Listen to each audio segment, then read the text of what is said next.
And finally, a new film has been produced in the Midlands about the Titanic. This one's about a girl's obsession with the disaster.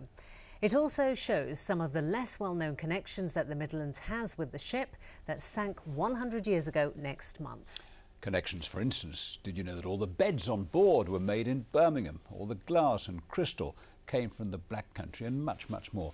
And a wealthy Midlands businessman died when the ship sank. Mark Goff reports. I've never seen a clear sky or a calmer sea. The latest Titanic blockbuster. Iceberg, right ahead. It'll be shown on ITV later this month. Both the small screen and the big screen have told the Titanic story. Now there's another movie. Lucy has a fixation. She's totally obsessed with the boat Titanic. Did you know that the chains and anchors were made in Netherton and Acme whistles were made in Birmingham? They still are. They're making a commemorative one. Just one of the many connections between the city and the ship. Titanic expert Andrew Lound advised the filmmakers. 70% of the interiors of the ship came from Birmingham and the Black Country, and 70% of all ships built in that period were made in Birmingham and the Black Country. This was the centre of the manufacturing industry in the region. Beds were made in Birmingham and the crystal came from Stourbridge. Andrew is curator of the Avery Waitronics Museum in Smethwick. The firm's wealthy boss at the time died in the tragedy. Their managing director, William Edward Hipkins, was on board the Titanic when it went down. He was going to the Avery Scale Company of Milwaukee, where we just won a huge order to supply the US Navy dockyard with weighing equipment. In the new movie, the heroine's dream is to go on a Titanic remembrance cruise. Her boyfriend's pals think they can make her dream come true. Delroy is bringing the Titanic to Brum.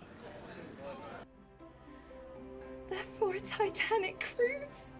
Today, two of the actors toured the Birmingham factory which made the whistles for the Titanic crew and the megaphones used to direct passengers to the lifeboats.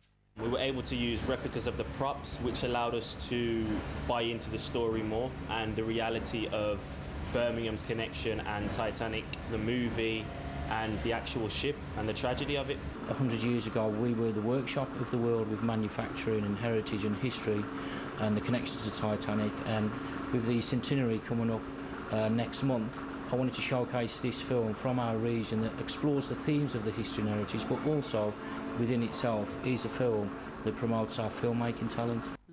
Titanic Love will be shown at the Avery Museum in April and gets its premiere at the Edinburgh Film Festival.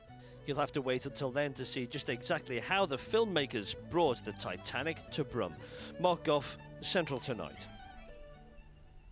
Should be good. And Mark tells us that at the Avery Museum in Smethwick, they have one of the portholes from the Titanic that was brought up on the seabed. Yeah, Avery's where they make the scales. They couldn't have weighed the anchor there. That was 15.5 tonnes, made by Noah Hingley in Netherton, good old Netherton. It took 20 shire horses to get it to the railway station. Fascinating facts all about the Titanic. More of that ere long. See you tomorrow at 6. Bye-bye. Bye-bye.